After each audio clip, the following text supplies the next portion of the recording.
All right, listen, if you can hear stuff happening behind me, I didn't know this was happening today, but my lawn people are here, so they're cutting And my that's on lawn. home ownership, you know? Yeah. No, listen, this is the first time that I've ever let someone else cut my lawn this year. And I'm spoiled now because I'm like, listen, I this is too good to be true because I used to spend 5 hours, they get it done in 2. I'm like, run it. That's on efficiency. Well, first of all, welcome back, everyone, to Karma and Chaos. Kail is still recovering. And so they were like, Becky, choose another person that you want to come and do an episode with. And I was like, you think Ty would come on and do I'm this with me? here. I'll do And it. they were like, yeah, why not? And I was like, I don't know. Maybe he's busy. You know, he's a husband, a dad, all the things, has your own podcast, but he made time for me. Of course I will, Becky. For those of you that might not know, me and Ty have known each other for a while, right? Like it has been like 10 years maybe. Yeah, but it was very quick. It wasn't like we got to Yeah. like hang out back then when we first met. So I feel like this whole new like podcast thing kind of brought us Yeah. right back And together. so we've been growing and getting to know each other closer over the past year, I would say. Yeah. I went on your podcast and we talked about my fertility journey, and I'm excited to have you here because we get to bullshit, we get to banter back and forth. It's just the two of us, you Just the know. two girls. Both of us have the black memo where Yeah, we the look chain. like I mean, look what's going on here, dude. I know we're two peas in a pod today. So welcome, Tyler. How are Thank you? you. What's going on? I'm How's good. I'm life? great. Summer's coming to an end. Kids are getting ready to go back to school. So, it's just chaos over here. What grades are they going into? Okay, so Nova's going into 5th. Veda's doing kindergarten again. And then Raya's going into like her first, like, she's going to be gone like 5 days a week, full days. I'm freaking out because I'm like, it's my last baby. So it's like, it's a lot. We had 3 open houses the other day to go to all these different schools. And yeah, it's crazy. It's wild. So you guys will like is it do they like call it an empty nest for school too? Like you're going into that phase of not having kids in your house all day? Yeah, which is like it's weird because like you just think about it a lot. You're like, oh, I can't wait for this day. I can't wait for this day, and then the day's coming, and I'm like, my baby's not gonna be here. Like it's crazy. You get so used to like just seeing your baby every day, breakfast, lunch, just the whole everything, and then now it's like you're gone for like 5 days or 5 hours out of the whole day. Yeah. What like? So I mean, and especially I think knowing that like Raya's my last one. Yeah. Oh God, it just kills me. Like it's weird. I was talking to Cate the other day, and I'm like, am I crazy? Because I'll literally like count how many times I've held my kids today. Like it's so weird, and I'm like, something's wrong with me. Like I don't know, but I'll get like paranoid if it's anything less than like 4 times that I've actually picked up all my kids, and I'm like, I've only done it 3 times. Noah, come here. I'm like, why are you carrying me? And I'm 10. I'm like, I don't know. It's gonna be like they're all their like senior high school like graduation. You're just gonna be carrying them across stage. Yeah. What do you think you're gonna do with your time? Honestly, it's going to be great for recording because obviously we can have more time to record and focus on that. And then just get like little house project stuff finished. Like I got a lot of basement work to do. All that, all the boring stuff. So Homeownership is just never-ending projects. Dude, it's oh my God. People don't understand this too because like a lot of people are like, oh, we're gonna get this brand new house. And I'm like, even with a brand new house, you still have shit to do. Like I don't care if you do new build, old fixer upper. Like it's just homeownership is insane. Yeah. I know that I'm a new parent. It's been a whirlwind of like crazy emotions, just crazy. I know that hopefully we'll get together maybe in the fall and when you guys are next time in New York, and we'll have you guys out here so you can meet Bex. I put together some questions that I wanted to ask you. Great. It's just based on relationships, and because things change, right? Like your life like completely just alters, and you are a veteran in the father world, and I would love to pick your brain a little bit more. I know I asked questions when I was on your podcast. I asked you like what a word of advice would be, and you gave like the best answer. And I What did can't I say? remember what it was verbatim, but like you said something about like letting kids be kids, and like if they're making a mess, maybe they want to be a scientist. Like it's not that big of a deal. Yeah. Like let them be creative and let them like make messes, and make it, as long as it's not hurting anyone or like making anything bad. I'll always remember that. So Yeah, if you um treat every single thing like a little science experiment, then it takes yeah. the stress out of it. Like, okay, there's spilled stuff, powder everywhere, but listen, they learned a little bit about how to make some dough or whatever the Yeah, hell it is. Whatever. That's that's like I what it just treat was. everything like a science experiment, and it like kind of lets the stress away from me from freaking out about spilled milk. So Yeah, what would you say, how would you describe your parenting style? okay, so I guess my parenting style, I would be it. It's very curiosity driven. I don't Yeah. really like. I'm not like super. Obviously, they have chores like come on, load the dishwasher, that kind of stuff at Nova's age. But like, I don't. I'm not really strict as far as like you can't have sugar past 8 and blah, blah, blah. I'm not like I don't know. I just feel like I let my kids drive the lessons. Right. I mean, I'm not Mhm. sitting them down in a school desk and saying this is what we're it's I'm just the parent. So and I feel like my job is just to let them learn at their pace kind of thing and let their curiosity drive whatever lessons I can implement into that little curiosity window that they have. Because honestly, dude, the kid like the other day kids are like, oh well, why can't boys have babies? And I'm like, well, they don't have a uterus. And Mhm. Veda's 6. And she's like, what's a uterus? And I was like, well, this is what a uterus is. And she's like, oh, okay, cool, bye. And then she left. Like, it was like, so like you parents get so stressed out thinking, oh my God, we're going to get into Yeah. this crazy thing. But kids are so fluid. They're just like, okay, cool. And so like, I don't know. I just let the curiosity drive it really. Yeah.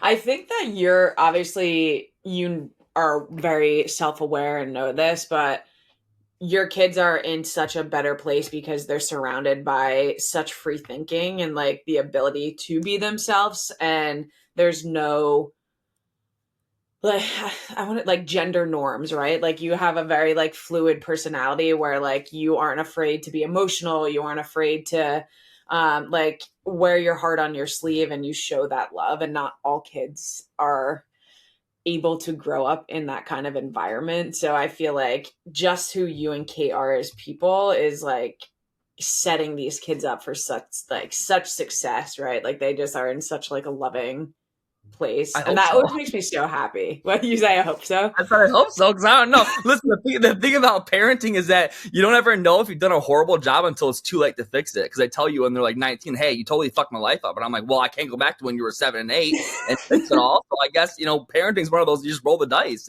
Yeah, I feel like there's just like there's always going to be something like they're Yeah. like kids are always going to remember something that you did that's just going to be like haunting you for the rest of their life. Like you were mean to me in this situation, and I'll never forget that. And then But I they'll feel forget like about like the 100 good things that happened that year. But I feel like that's kind of parent. If I think if parents can just accept the fact that you're inevitably going to fuck them up in some way, okay, you Yeah. cannot escape it. It may be really small, it may be really big. We don't know, but you're inevitably going to shape this human being, and you're going to make some mistakes along the way. And it is what it is. Like you just got to accept the fact that you're inevitably going to fuck your kids up. It may be a big fuck up or a small one, but it's going to happen. So just accept it.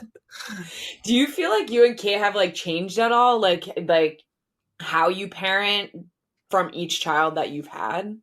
Oh yeah. Well, I kind of feel like I feel like each kid gets a different parent because each Yeah. kid needs a different style of parenting. Like Veda is completely different from Nova when she was younger. And so I find myself being super like I'll like purposely kind of get down on my knees with Veda and like make her like face to face level and just explain stuff to her. Where Nova was very simple. I'd be like, hey, put that over there. And she'd be okay. Like she wouldn't ask questions a lot like that. So I mean, each kid, and Raya's still so little that we're just kind of still doing the whole like, hey, pick up your toy, don't do that, whatever. But Yeah. I feel like each kid, they get a different parent, like and I think if I think it would be a lot more stressful on me if I tried to parent them all exactly the same way, because it's just not going to work. They're different kids, different personalities, different tempers and all that kind of stuff. So I don't know. I feel like it requires adapt. You got to adapt. You have to Yeah. adapt as they get older, You mentioned chores. What kind of chores do you have for your kids? Dishes is one thing because I hate the dishes. So I'm like, kid, get to do the dishes. But Nova she has like two pets that she saved up money for and she bought. She's got a bearded dragon and now she's got a crested something gecko. I don't know what the hell it is. I'm not really into the whole lizard shit. But she saved up her money from doing chores and bought that kind of stuff. So she's taking care of those dishes. I'll tell her like, hey, the bathroom is gotta get it going because the kids have their own bathroom downstairs. I'm like, I ain't touching it. So you better touch it. It's like, so little stuff like that. I mean, she's getting to the point now where it's like, all right, do I like stop paying her? Because I'm like, wait a minute. Like you can't get like I don't get paid to do the dishes, you know what I mean? So I'm at this parenting crossroad. I'm like, wait a minute. I've given her money all the time for these chores. Shit. Like, what am I going to do? Like, I'm not going to give you money when you're 16, 17 years old, kid. Like, is her future partner going to have to give her money to like do the dishes? Crazy. Like, for the rest of her life. Like, you have to sit them down like, hey, if you need something, you're going to have to pay her to do it. Yeah, for real. I don't know. I mean, but I feel like with Nova, it's like, she's like she's a pretty easy kid. She doesn't really like argue with me. And I always tell her like, hey, listen, I know it seems stupid to do, but you have to do it. Like, it's just part of it. And I think doing boring stuff that doesn't seem important, it's part of life and you just have to do it. So I try to instill it in her, but now I'm like, dang, this girl's going to be spoiled thinking she's going to get money every time she mops her own floor. Like, shit. Do you feel like she like is like growing to understand kind of money a little bit? Like because of like honestly, which was a huge thing, like being on TV and just getting the money so quickly without ever having it growing up. Like I thought in my head, I'm like, you have to know what things cost. And so that's why she wanted this, gecko or this bearded dragon. I'm like, listen, this is how much the tank is. On Amazon, I said it's 500, blah, blah, blah, and just listed it all down. I said, this is how much money you're gonna have to make. And then I gave her the chore list, and I'm like, you're gonna get $2 to do this and $3 to do that. And so I felt like that was the best way to kind of like introduce her to like, this is, what it means. But then I also showed her like what it looks like to actually get a job. My niece was living with us for a while this last year to kind of get her on her feet and into adulthood. And so she got a job, and I was just explaining to her, like, I was like, Lex, can you tell Nova how much taxes got taken out and like how, you know what I mean? Just kind of explain. And Nova's like, this is crazy. I'm like, I know, dude. I said, you're lucky that your dad don't take taxes out of your damn allowance. Like this is kind of how life is. But it's one of those things where it's like you kind of get a little bit worried because like I don't want my kids to grow up thinking that like money is just available to them at all times. And it's hard because we live in a world where it's like, I need something, I go on Amazon and it gets here the next 2 days. You know what I mean? It's different from when we were growing up. It was like, 100%. like it's so like boom, boom, boom. That I'm like, dang, like you got to like pause and tell the kid like, hey, not everyone can just go on Amazon or use Instacart and get all their stuff because it's too much money. So I don't know, man. I feel like it's difficult to like raise them with that understanding because I feel like when you grew up in poverty, you already get it. You learn the lessons, organically by not having stuff. And my kids have everything they want and need. So it's like, how do I balance that? Yeah, it's such like a like double-edged sword because you've worked and done the things that you have done so that they don't have to grow up like that either, right? So like there shouldn't be any like not shame, but just like why wouldn't you give them what they want and deserve because like you can afford to do that. But you're right. Like how do you find that balance because it doesn't set them up for success in the future when they become an adult and start to because you want them to succeed in their own way. Like you don't want to just like kind of pave the floor for them and then expect them to want to work hard to get somewhere. But I mean chores alone and allowances and like making her pay for like that's basically things that you're doing right to make sure that she doesn't get that way. Yeah, well, and also you got to remember that like we have such a different weird job. Like I think it'd be Yeah. different if Noble was watching me get up every day, 7 a.m. I'm not home till Mhm. 6 p.m. And like, so trying to explain to her that when we go to all of her events at school and stuff, like I always tell her, like, you're a really lucky kid, like very lucky, because me and mom got blessed the way we were with our jobs and how we get money, that we're able to be at all these events. Like I didn't see my Yeah. mom at anything, and I think it's hard to kind of even get her to understand that a full days of work is this much money, because she sees us we don't clock in, we don't clock out, you know what I mean? So it's Mhm. like, how do I even explain that to her, where it's like, hey, when you get older, I hope like it ain't gonna be like this depending on what job you get. Like this is totally a weird, not normal reality that you're witnessing adults kind of navigate, because Yeah. we got so blessed. And so I make sure to always tell her like how blessed we are and how grateful we need to be, and how, and I always bring up stories about when I was younger and like talking about my mom having to work 2 jobs and just like never being home. And so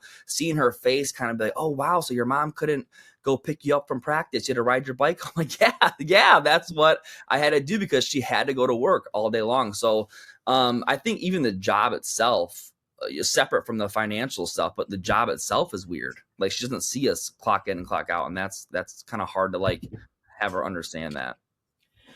And that just like made me think about, I wonder how they like make relevancy between like presence and love too. Like how do you make someone understand that like other kids, while their parents aren't coming, doesn't make it seem like they love them less, right? Like work is taking them away, and that's not something that is a choice. Like it's an obligation to be able to keep food on the table, keep a Yep. roof over their heads, right? So like not only is that presence something that she might not see from other people, but making sure that it's understood that the presence itself doesn't equate to love, right? Like, Yeah, no, I get exactly what you're saying, because I told her that, like, listen, like my mom worked at the bar for the weekends, and then she was like worked at a mortgage company throughout the weekend. So I told her, I was like, listen, if my mom could not be at my practices or any of my stuff, because we literally wouldn't have groceries that week. So like she had to go to the bar, and that was her money to eat. And she asked mhm, me, why didn't her normal job make enough money for us to eat? And I said, well, that's a whole nother economic American, well, like that's a whole different conversation. But but it is the reality that like my mom would have loved to be there, but she couldn't. And so yeah, my dad wasn't there either. So yeah, it's finding that balance of like, and I think it's also interesting, because like I had no one in my life that's ever like had their own hours. Like, you know what I mean? Like mhm. I don't have anyone in my life growing up that they had their own business. They could just take a week off and go on vacation and all that kind of stuff. And so how do I like even like raise her knowing that like this, not everyone has this freedom, and I Yeah, hope you like this understand. life is just so different It than is so everything different, and it's else. also kind of scary, because it's like, dang, I don't know how to like let her know that the world is real and it's harsh, and it's difficult, and then also like I want you to have everything you want and you need. So it's just like it's weird to raise kids in this industry and with this kind of like weird job. I don't know. It Mhm. just it creates like a harder like trying to teach them the whole world view is different.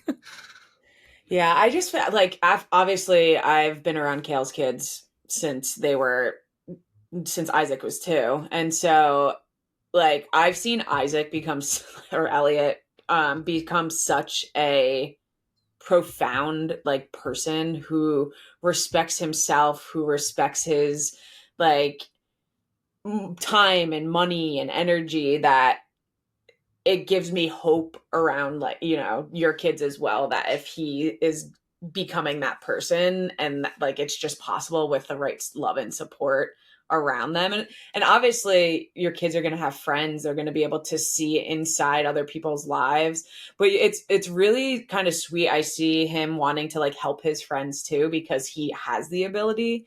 Mhm. So it's not like he's selfish with what he knows he has. He wants to like make other people as well feel like welcome and comfortable, and just like know that they're at that same level. It's all, I think I mean, the two of you are very like level headed in that nature, right? Like you're not trying to I mean, showboat or like I try, but like at the end of the day, like I wonder. I almost wish Kail was here. I want to ask her, like, when did she tell Isaac about his money? Like, I wonder when she yeah. actually, like, because I honestly, me and Kate were like, dude, I'm not telling him nothing for for as long as I can. Like, I don't want them to know anything. I want them to like, because I don't Yeah. know what to do. It's a lot of responsibility. I feel like on our end, because it's like I don't know what, like, do I give it to them? Do I have an ultimatum? Like, you have to go to college, then you'll get it. Do I save it for their first house and not tell them? Like, I don't know what. It's the whole thing is so like it's like stressful I don't know if to there's a manage right all. answer to it though. All I know is that like Elliot has made himself career goals already. Like he's already aspiring to do things and to be things. And I think it like not every kid is going to be the same. So like you're like he's going to be fine regardless because he wants to do something for like for himself.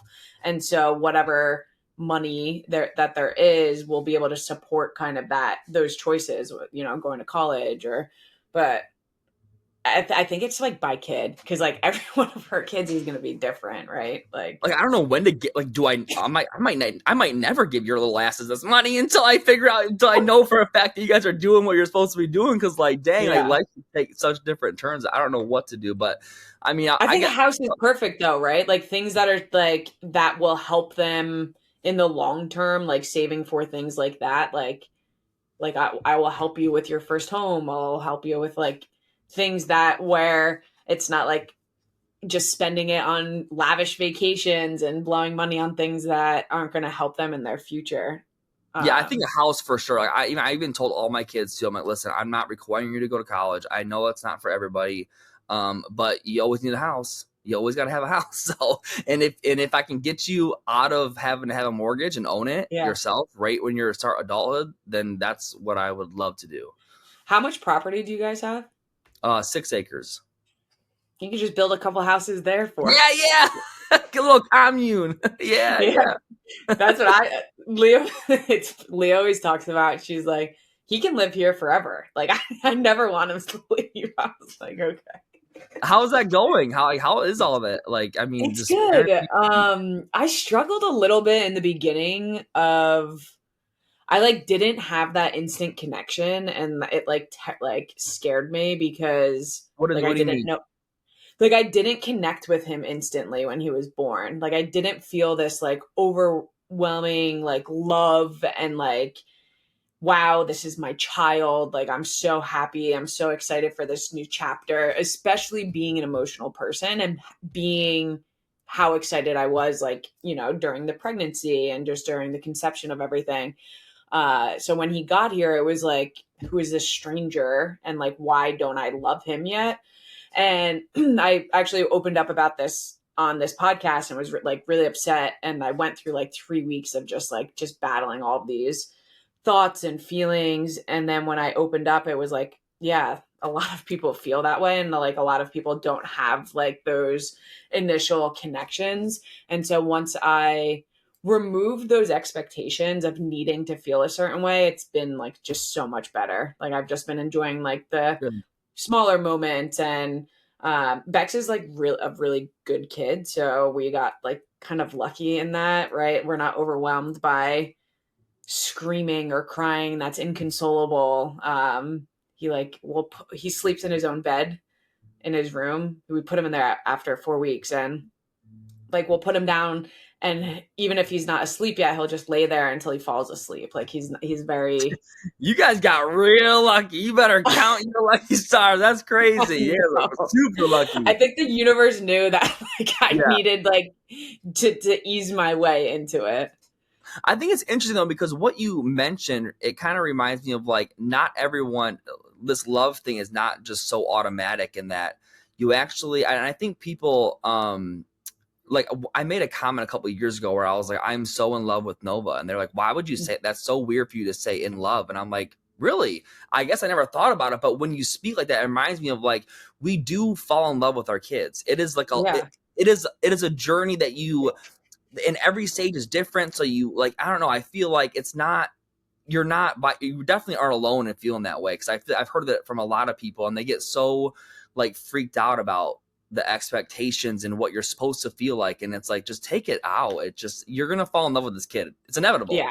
You know what I For mean? sure. Yeah. Yeah, I mean, like, and every day gets better, and like Yeah. he's growing, like he is his own little person now, and like he has like a little bit of a personality, and like I know how I am, and so like moments that we get to actually like spend quality time together and start like teaching and learning, and like it's just all gonna fall right into place how it's supposed to be.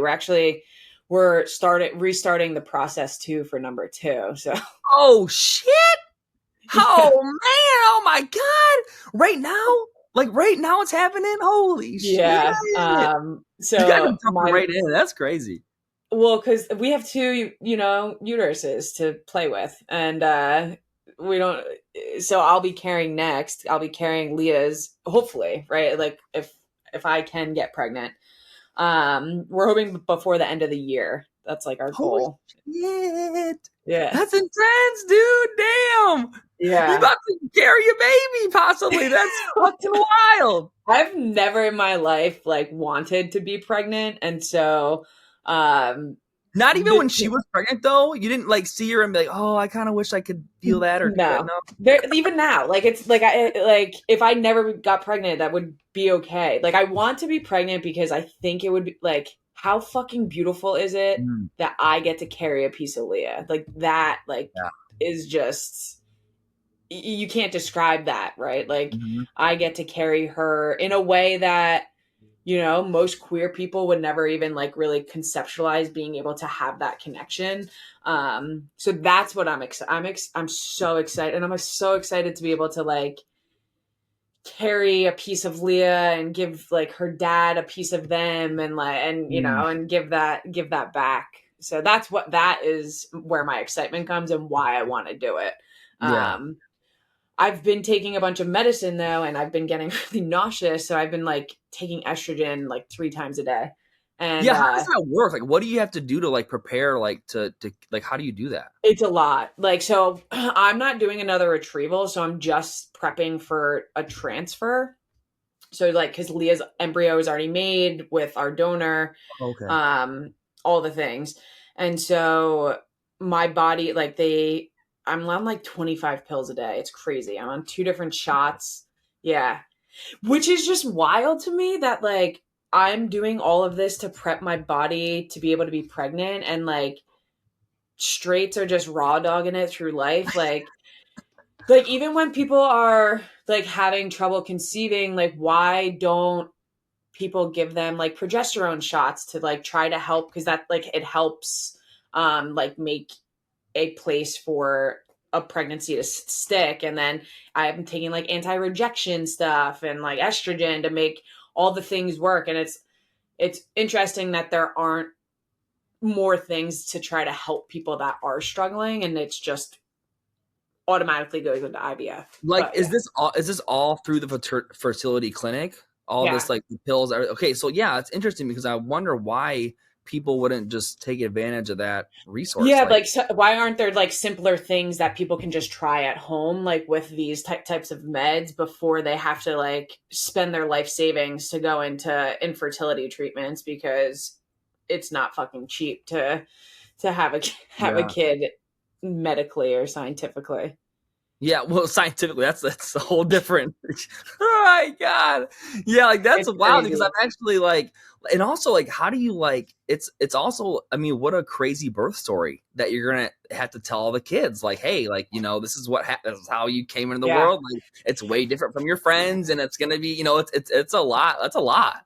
Yeah, we're plan they have books. I definitely probably will read some, but we plan on just being super open, right? Yeah. Like obviously there's a missing piece. Like they didn't just come out of nowhere, and like Matt, our donor, is like going to be active in our child's life. Like they're going to know him, and they're going to know that he was the one that helped us build our family. And like it's just beautiful. It's like a beautiful, like that's why I talk about all the time, and I try to help promote the company we went through, because we went through like a private known donor matching company called Seed Scout, and it was just so beautiful that we got to choose someone to be a part of our lives that has such a good heart and like such a good person. And like we will live the rest of our life knowing that our kids, the other like biological half of them, is like this warm, welcoming place that they'll always have if they ever want to pursue learning more about it. Which Right. is also pretty rare, I feel like, with a lot of donor conceived kids, that they don't get that opportunity. And we No. actually find, I don't know if you know Laura High, she's a comedian and she's a donor conceived person, and she talks about it all the time. But she even mentions how, like, it's intense to like kind of Mm. have this piece of you that really, I mean, they could say, I don't want nothing to do, just go and go to Yeah. the sperm bank and do your thing. And it's like, for kids, it's hard for them to even to just navigate that yearning for something that you don't even really know that you want or that you need or whatever. And so I think that is just so cool that he's willing to be involved, and how you guys were able to actually choose him based off Yeah. of like his availability. I mean, it might have been different if he was like, I want nothing to do with this, whatever. You know what I mean? You guys might have been like, For no, sure. you know what I mean? Like, was that a big part of Yeah. your like decision making? Yeah, that's like we interviewed people, making sure that we were both on that same page, making sure like we both had the same expectations and this both same expectations of involvement.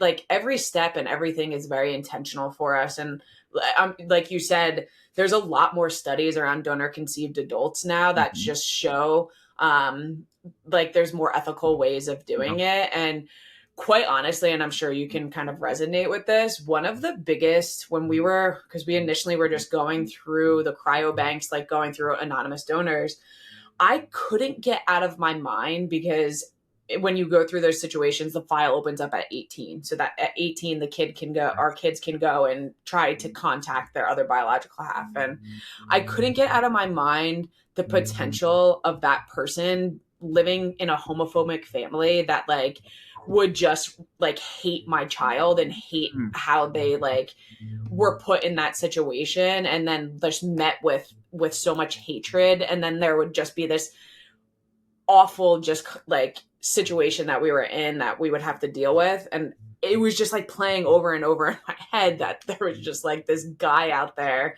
who fucking hates gay people, who like is the donor for my child. And so thankfully we found this situation. And with that, like donor conceived adults, also studies show that they wish they would have known their like half Mhm. siblings earlier. They wish they would have had ongoing medical history of that. And so that's everything we're combating, right? Like we don't have to worry about any of those things because of going this route. Yeah, and Matt is the donor. And Mhm. they're is he together with his person, and then so they've got a family of their Yeah, own, or so Matt's gay. Matt is married to Justin, and they are starting their family building journey right now. They just found a surrogate. They have their own way that they're deciding to create their family, and it's really beautiful. And we're just Matt was actually here. He came here 2 weeks ago to meet Bex, and it was just like such a beautiful uh-huh. and raw moment. Like it was just everything we could have hoped for. And Matt also has donated to two other families. And so we get to know them and build a relationship with them. And we have decided to like raise our kids like cousins and have family vacations together when we all have families so that they will all know each other. And it's like this, This like, is so cool. yeah, it's like this I little love queer that. family that we're building. It's Yeah. crazy too, because like, I guess I didn't even think about that. Like, okay, Matt's gonna have more kids, and then Mm-hmm. it's like, and then he's gonna donate to other people. They're gonna. It's like there's so many. Like, wow, like Yeah. your children are gonna be surrounded by just so much awesome So genetic much material. support and so much love, right? Yeah. Like when I made a post, like I posted about Matt coming to meet Bex, and we like collabed on a post on Instagram, and like his post was filled with his family commenting on it, right? Like welcome to the Tobel family, welcome to blah. And it was, and like someone can take that the opposite way and be like, whoa, this is too much. But for us, like if Matt's family wants to love our child like that, which he is blood to them, like Mhm. who, why would we stop that? Like we're Right. not, like as many people that want to love our kid and like you support our kid and want the best for our kid, we welcome that with everything. which I think most people would agree with. It's just the other people who are like, what if that involvement doesn't match up with our, Yeah. family morals or values, which is what you kind of were talking about. You were afraid of that. Mhm. Maybe if we picked an anonymous person, that would be the worst case scenario, to find out there's some For sure. homophobic, crazy asshole. So it's Hmm. like, even, it brings up a whole other, like, kind of like hurdle to like navigate multiple different families who have different beliefs and all this. That's it's got to be Yeah. really, like, well thought out, prepared, talked about, open, Yeah. honest, transparent, because at the end of the day it's the kids. And I also like think that, we do have new studies that show the older kids getting older, and the donor conceived kids talking about, this is what would have made my life a lot better, this is what we Hmm. wish we would have had. And I feel like as society, and also as the next generation of kind of being involved in that family building process, you got to take that in consideration and just be For smarter. sure. You know what I mean? So, I mean, I think it's awesome that his family's willing to just be involved in that. Like, even talking about, I wasn't even thinking about him donating to other people. So I'm like, holy shit, now I got this whole other Yeah. family. They got brothers and sisters, and like, Yep. holy big ass Thanksgiving.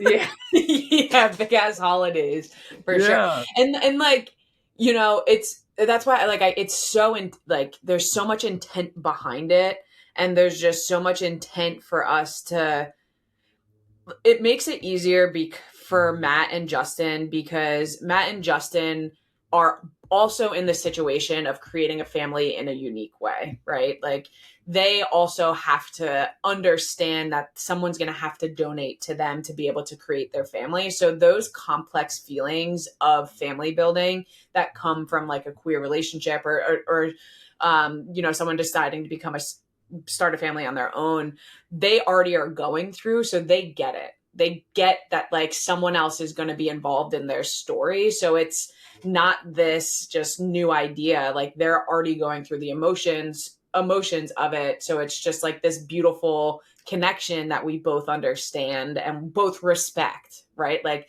Matt knows he's not going to be like a father to our kid, but like Matt also knows the complexity behind like all of those things that are happening. Well, it has to make it a lot easier, because especially for you and, eventually, and Matt and all of the guys to talk with each other, because now we, like, Yeah.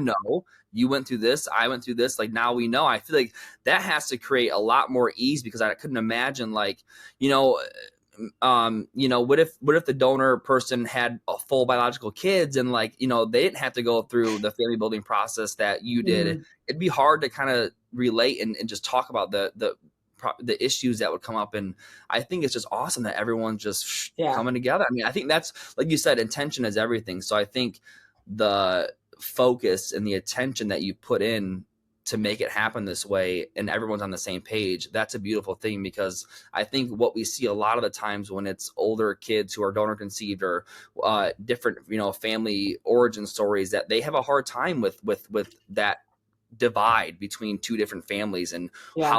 how does a child who didn't ask to be here, and wants to protect this feelings, wants to protect that person, like, how do they navigate that? So the fact that Yeah. you guys already have that, like, foundation is like, oh, sweet, Yeah. hell And yeah. and I try to be mindful, right? Like, I respect and value any family that is being built. And honestly, this known donor kind of situation is new. When you go to fertility clinics, all they offer is cryobanks, anonymous donors. They don't promote known donors. They don't promote anything of those sorts. So like, no one's at fault for choosing to build the family that the way that they are, because this is something that is new, and like, these opportunities weren't always there.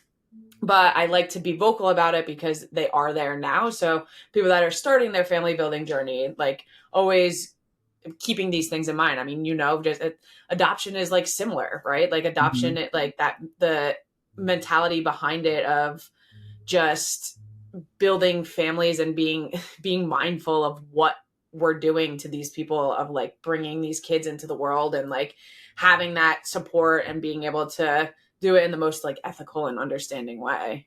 Yeah, because I feel like, it's one of those things. So where, like, when it comes to adoption, especially adoption agencies versus like going to like a fertility clinic or whatever, like, there is no expectation. There's no Mm. intention of like, hey, you guys are going to be sharing this child kind of in a way, and you're going to be super involved. Yeah. I think with the way that you guys went about it, it's a lot less it seems to be more child centered in that regard For because sure. everyone's got a game plan of what they're going to focus on and how they're going to do Hmm. it.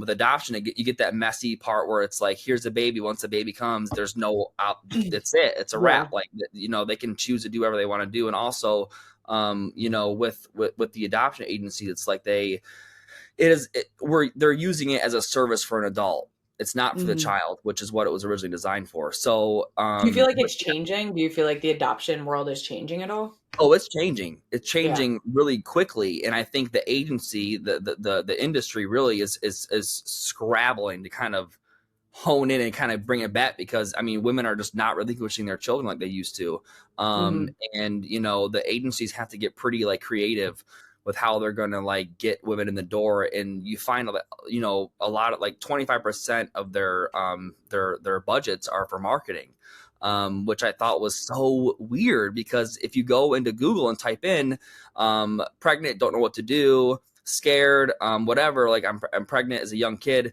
I mean, sponsored. There's full adoption agencies That's that wild. pop up, and Leah and I actually started our family building journey thinking of doing adoption first. That right. was like, we had like gone down that route, and we like had reached out to this agency, and we were like thinking of doing international adoption. And it was just so crazy because most of the places we would have to pretend we were single adopting. We couldn't adopt together.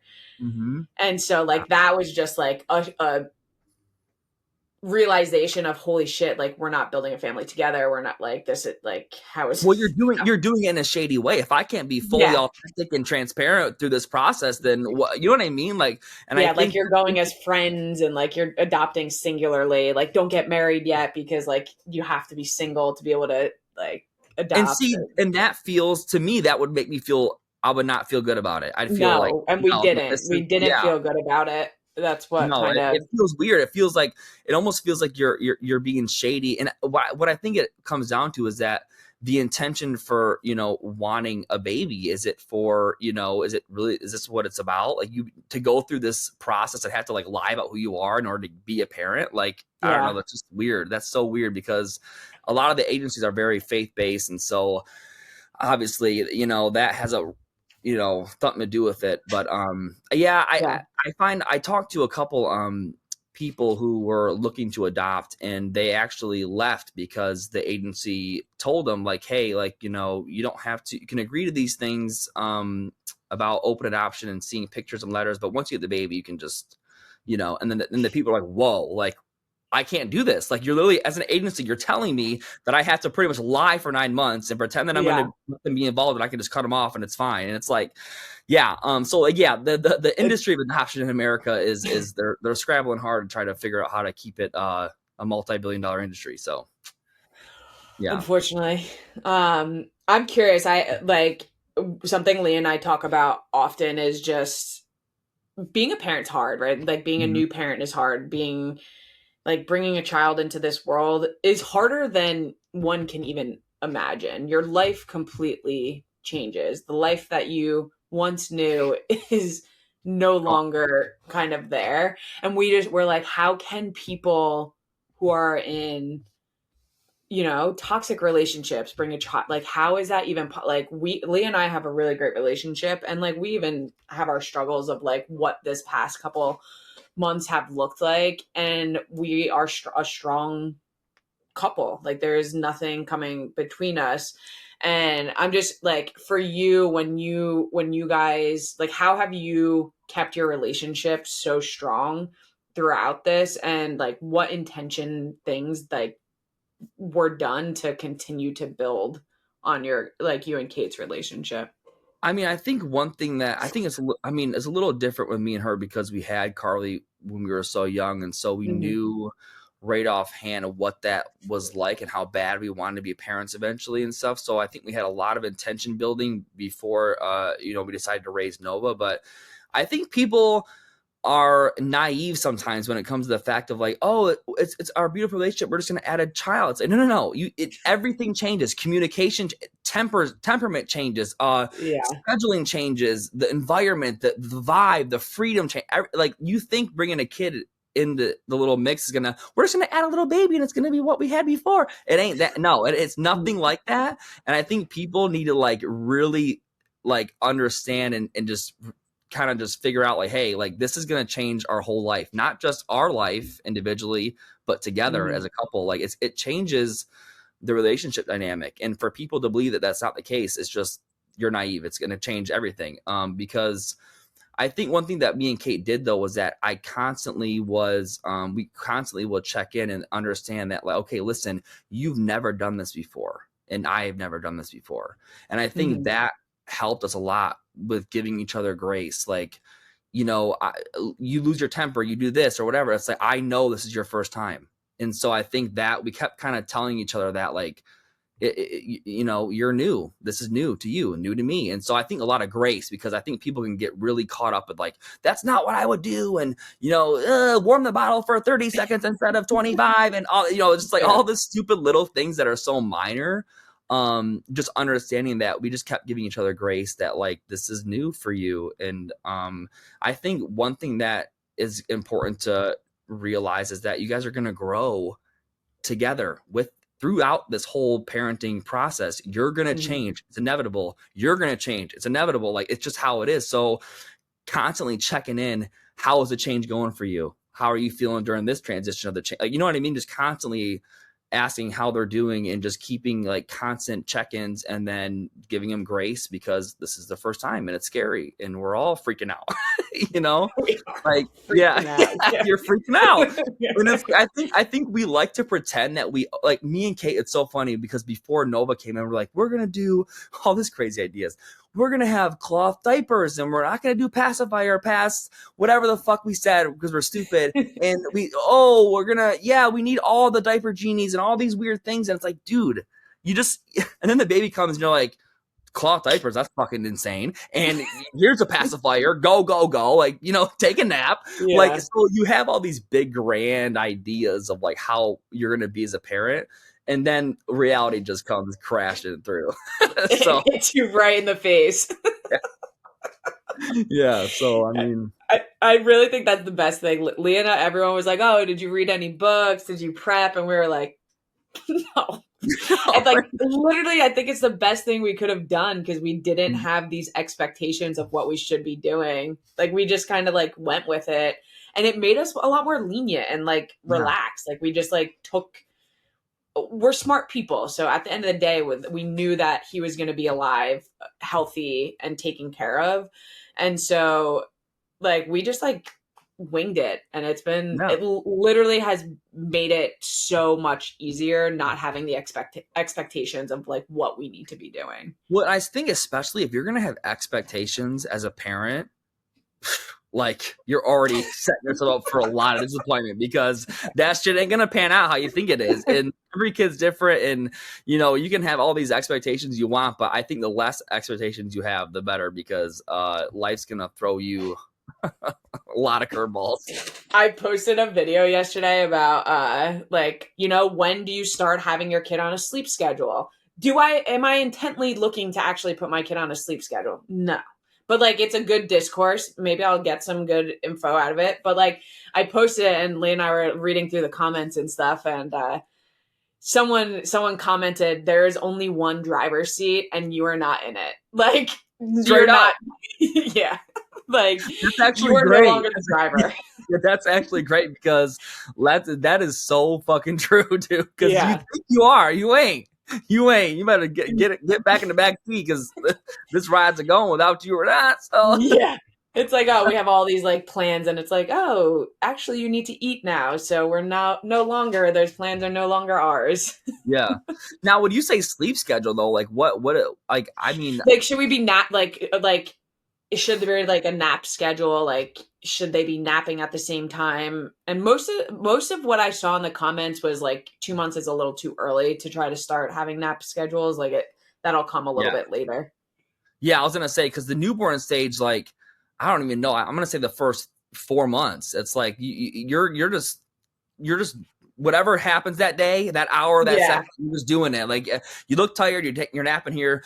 I can't remember. I feel like actually we all of our kids took naps up until probably like 4 or 5 years old. Once they started going to kindergarten, then we kind of started like not making it a thing.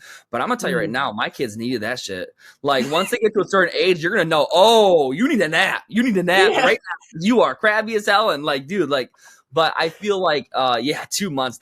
Listen, you're still in the randomness stage of just like whatever the fuck happens. I don't know if you'll know this answer, but this has been a debate in our house. There have been people that have told us their kid is sleeping through the night. Like they're like, oh yeah, they're sleeping through the night. But like they are waking up to eat in the middle of the night, right? Like, do people, and Alessandra, chime in here too, because people say that their kids are sleeping through the night, but they're waking up to eat and then go back to bed right after. Is that still considered sleeping through the night? That ain't sleeping through the night. That's what I said. That's not sleeping through the night. That ain't sleeping through the night. Listen, Don't sleep through the night until they're at least 2, and that's literally biologically developmental. Like that's for their brain. It's not like, oh, they're gonna sleep on your schedule. They wake up through the night till they're 2 minimum. yeah. Why do people say they sleep through the night then when they aren't actually sleeping through the night? I think they mean like they're not having to put them back to sleep. Like their baby isn't fully waking up. They're not getting worked up to the point where they have to like re-rock them back to sleep. They have to like put them back down. Because there are some kids when they wake up hungry, they're waking up and they're putting on a show. Like they're screaming, they're getting very, very upset, and you have to like restart the going to bed process. And then some babies will wake up, make a little sound, give them their bottle, breastfeed them, and they're right back to sleep. So it just depends, I think. Yeah, see, me honestly, with all my kids, my whole thing was that they had a little night light in all their nurseries, but I never turn on any main lights. I'm like, listen, it's gonna stay dark. I'm gonna come in with the bottle. You're barely gonna open your eyes. I'm gonna rock you, and then you're gonna go to sleep. And a lot of the times, like all my kids, like they barely got through their bottles in the middle of the night because they just went right back to sleep. Yeah. And I'm gonna tell you right now, if any parent out there, swaddle, like just those babies, bro. I'm telling you, like my cousin just had her first baby and she was freaking out. I'm like, listen, what's going on? She's like, I don't know if he's not sleeping, whatever. I'm like, do you swaddle him? She's like, he doesn't really like it. I said, you ain't swaddling right then. Because they all love it, okay? So like, I'm like, listen, and then once I went there and gave her this little halo Velcro thing, that baby was out in 2 seconds. And I feel like, you know how like you ever see the baby like they get scared, their arms go out, yeah, because they don't want they're so used to doing this that when they get freedom they scare themselves or whatever. So I'm like, listen, just swaddle. I mean, I swaddled my kids probably like longer than I should have, but they had the big old. I just bought the little sacks. Like they only go up to like a year old or whatever. Yeah, but the sacks where they're the halo sacks, you know, it's Velcro arm down. But man, I tell you what, man, I had a rule. We no main lights turning on. We're gonna keep everything quiet. And I don't go into the nursery either before that bottle's ready to go. Like I'm not even touching the door. Don't wake the beast. I'm gonna like literally get you up and put the bottle in your mouth. That's it. Lights off and rock away. Yeah. Now. So anyone listening that tells us that your child is sleeping through the night but actually they're not, it's deceiving and it's mean. It makes me feel like we're not doing something right. So stop saying it. Okay. Yeah. Well, wait, how many times is Bex waking up during the middle of the night? He wakes up like twice, 2 or 3 times, like to eat. Yeah. That's normal. But he goes right back to sleep. Like he's not. He wakes up at between 1 and 2, and then around 4 or 5, and then he'll wake up around 7 or 8. Yep. Does it now? Is he up for like 4 hours, then nap time, or when he gets tired, or how do you just kind of? He just sleeps whenever he's tired. Okay. Yeah. There's no planning around it. That's awesome. I love it. It's been fun. It's been really enjoyable for me to see Leah, because Leah's like blooming in motherhood, and that's like just a beautiful thing to see, because you never know what like is gonna happen, and I'm excited to any postpartum stuff, anything like no. It's so good. Yeah, that's great. Good. Fingers crossed, because it can come later, so you never know, but fingers crossed things have been going well for her, and she's kicking ass. She's fucking kicking Isn't it motherhoods ass awesome to right just now. watch? Like, it's so Yeah. crazy. I always tell Kate, I'm like, man, one thing that sucks is that, like, which I didn't really realize that I would miss was just her being pregnant. Like, I'm never gonna be able to like Yeah. hold your belly. I'm never gonna be able to like see you just like grow this Are you guys child. done? Like for sure? Oh, I'd be snippity snip. I'm all done. It's a wrap. It's a wrap. And this, yeah, nope, nope. And it's crazy. I'm glad I did because me and her have crazy ass thoughts. We'll be sitting here and be like, oh no. And I'm like, well, thank God I'm snip because we could have made don't be impulsive with this shit. Because the next 2 hours later, I'm like, God damn it, these kids. I'm snip. We're all done. But I'm telling you, that part I didn't realize I would miss so much. It was like, wow, Yeah. I had to like grieve the loss of like seeing my wife pregnant with our baby. Like I didn't think it would hit me that hard, but yeah, it's crazy to see that like natural like maternal thing just turn on, and it's like, yeah, it's awesome. I love it. My internet just went out in the middle of Ty speaking. Dude, I live on a mountain. I live on like in the woods. Dude, I'm trying to come there. I want to come to the mountains. I want to go to the woods. Dude, I'm telling you, the next time you're in New York City, you have to make sure there's a day or two that you guys can come out here because I'm only an hour and a half from the city, so it's not like a terrible like commute. Yeah. You know. Okay. We can record. I'll have you on For the Haters. Oh yeah. Okay. Yeah. Get me on there. You can have I got lots of haters, man. I got lots of haters. You can have some baby snuggle time. Oh yes, please. And it'll be a little boy, which you're not used to. Oh, man. I'm jealous. does it ever make you sad that you never had a little Ty?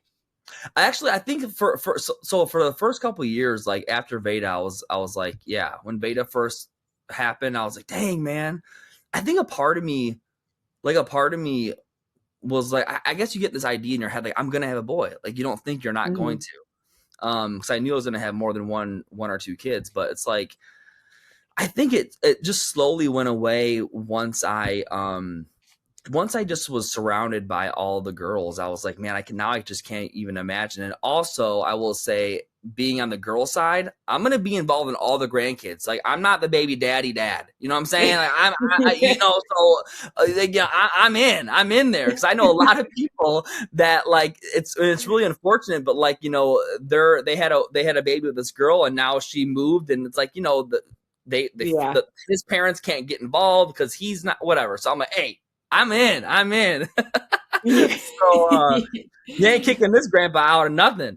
But I honestly I find a lot more beauty in it because I was raised with all women, and so I think in my head I'm just like, maybe I would have raised a fucking really weird boy. Who fucking knows? I don't know, but like it's natural for me, and yeah, I mean, I wouldn't have it any other way because the girls are just so tender and they're loving, and when I think like even when I'm like, either upset or a little frustrated, like they just have this way of just like, Dad, it's okay, and they're so soft, and I'm like, oh, so like I actually love it now. But there was a point where I was like, dang, I'm not gonna have a boy, like that sucks, but it is what it is. You're a girl dad through and through. Yeah. Oh yeah. Can't escape it. I have this. We don't know. We're not choosing the gender for the next one. We're letting fate decide. And then if it's another boy, we'll probably try for a third and hopefully be able to test the embryos to see. What do you mean? Like, are you able to choose? So because Bex was my only viable embryo that came out of my retrieval, there was just a lot of chaos surrounding that transfer because we did a fresh transfer, not a frozen transfer. So in the chaos of it, of transferring my embryo to Leah, we didn't test Leah's embryos because we were just having to make that decision so quickly. And so to be able to test her embryos, we would have to de-thaw them, test them, and then refreeze them. And there's a chance of like losing some in that process. So for this second, it's not important to us. Well, it's not really important at all. But like the second one, we're going to let fate. I hope it's another boy. And then if we have another boy, we will test the rest to see if there's any girl embryos for a third. And so once you do that, so then you figure out, okay, we have so many girls, so many boys. They go back in the freezing bank or whatever, and then what happens? Like, how many do you like? What do you do with the extras? What happens? So you can donate them to science. You could Okay. technically donate them to a couple that like is infertile. Oh, I don't know how that works though, because they would have to be like, I don't think we would do that because like you would have to have Matt's decision as well. It's not like just mine and Leah's decision. Or you can just discard them or you can save them. I guess technically, which would is like I've never thought about. Technically, we could save them in case our kids are infertile one day and like they could use them. I've seen that happen. Like people use like saved embryos from like the 1990s that are being used like now.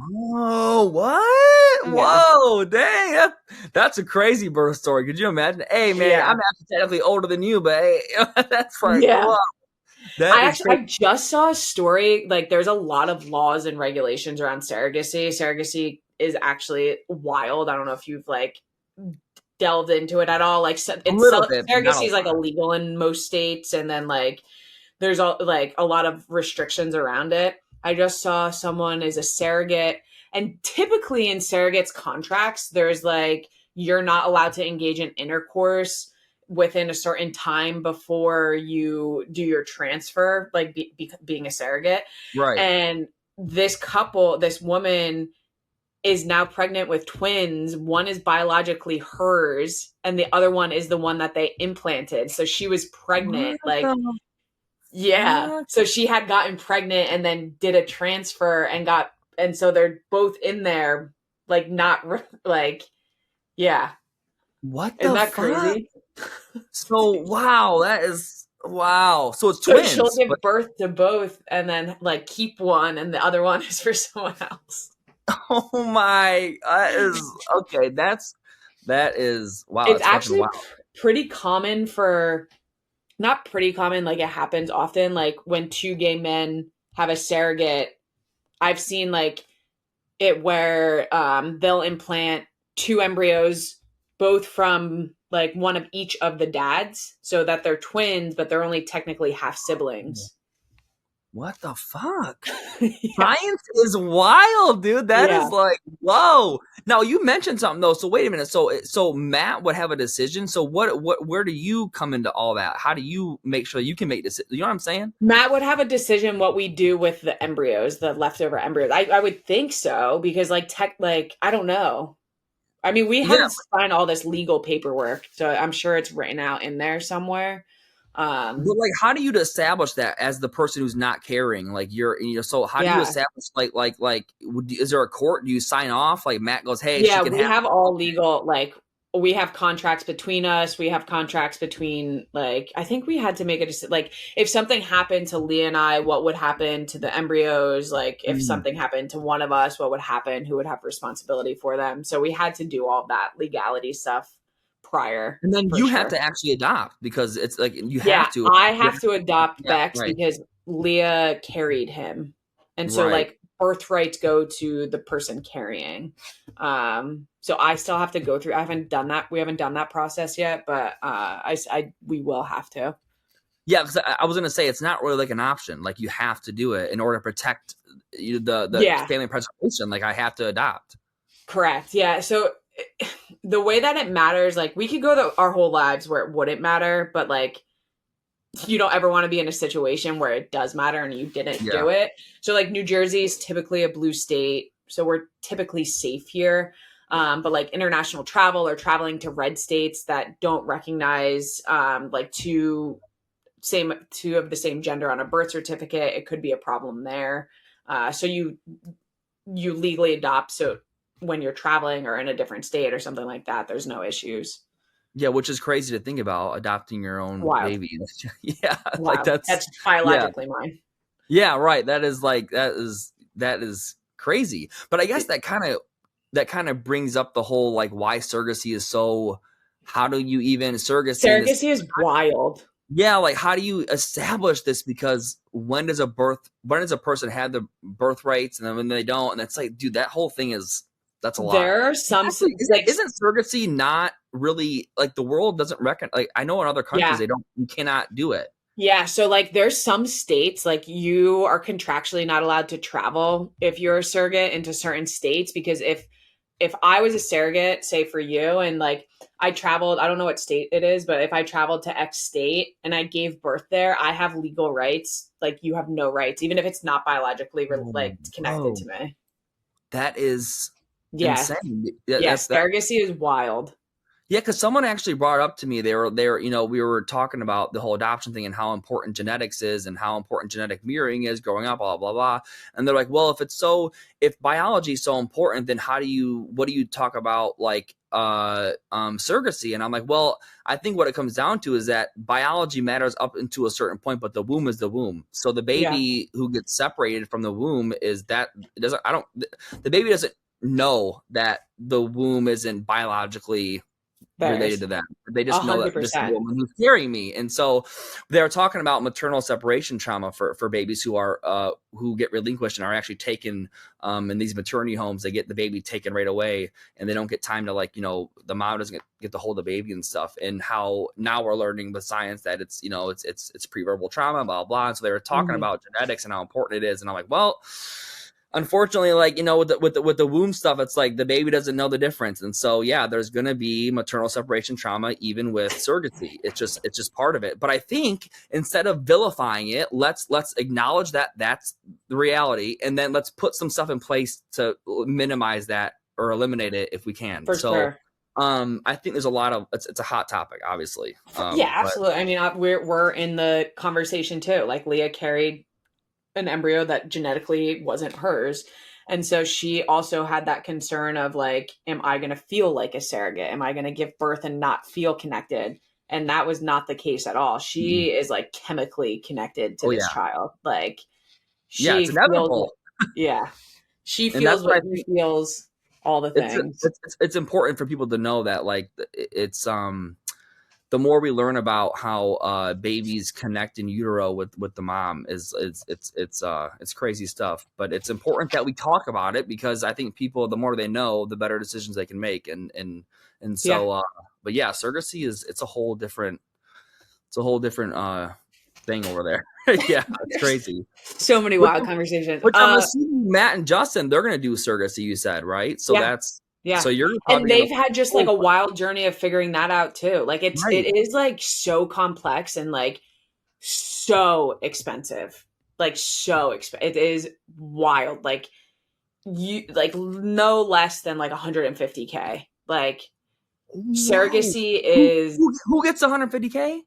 But it's split between like agency fees and like and for the surrogates make a lot of money, which rightfully so. Like you're giving up 9 months of your life it's a lot, but and there's a risk of complications, all the things, but yeah, minimum like 150K to like go down the surrogacy route. No, I think about that sometimes as an adult and I'm like, I wonder what that would do to a young adult growing up, knowing that like there was so much money invested in them.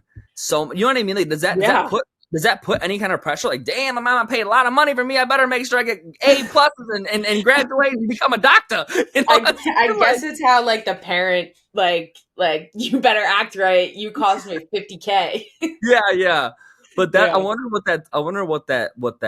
that's like. I mean, on the other hand of it though, how beautiful to know that you were so wanted. You were so wanted and loved that, and this is what we did to get you here. Yeah, that's going to be interesting to talk to some of these kids when they're older. Yeah. Yeah. Well, we have been yapping for an hour, and I know that we could probably yap for another 5 hours, and everyone's probably like, no, keep going. But I appreciate that guy off your podcast. I appreciate the comments on there. I can see the comments, everybody. I see them. Everyone's going to love you. Everyone listening, don't be mean or I'll fight you guys. All right? Yeah. That's my boy.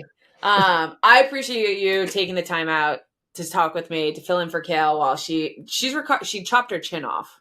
I don't know if you know that. Okay. I mean, I saw something of it, but I don't know shit. I don't know. She's recovering. Hopefully she'll be back next week. If not, well, maybe he'll come back. But I appreciate you. Tell Cate I said hi and I miss her. I can't wait for you guys to come out here and meet Bex. Any last words for the Karmaroos? That's what we call them. Karmaroos? Yeah. Well, okay, Karma Roos, come on over to Cate and Ty Break It Down, check it out, see if you like it. I don't know. We're all in the same damn fam. So like Becky said, be nice, man. Be nice to me. Make sure to follow Cate and Ty Break It Down on Yeah. all social media. You can listen to them wherever you find your podcasts. Make sure to listen to For the Haters. Come and follow me over at Hater25. And that's it. Thanks, Ty. We will see everyone next week on Karma and Chaos. Thank you.